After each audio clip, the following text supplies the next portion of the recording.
Welcome to Kenton's videos. Enjoy the video. In this video, I will show you how to make meringue without a mixer. First, ensure your egg whites are at room temperature. This helps them whip up to their maximum volume. You'll need about 3 large egg whites for a standard batch.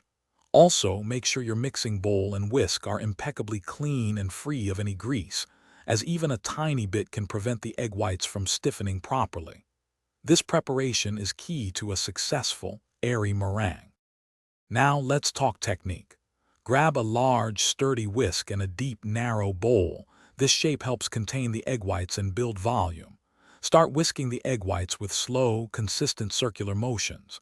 As they begin to foam, gradually increase your speed.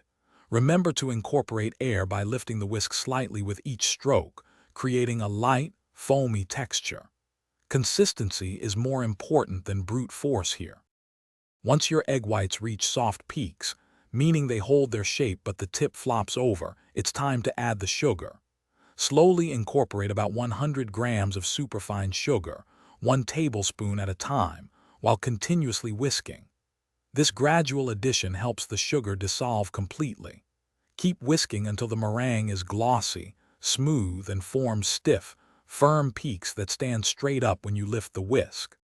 For extra flavor, you can gently fold in a few drops of vanilla extract or a 1/4 teaspoon of cream of tartar for added stability. Now, pipe or spoon your beautiful meringue onto a baking sheet lined with parchment paper. Bake your meringues at a very low temperature, typically around 200 degrees Fahrenheit, for about 1 to 2 hours, or until they are crisp and dry. Let them cool completely in the oven for the best results.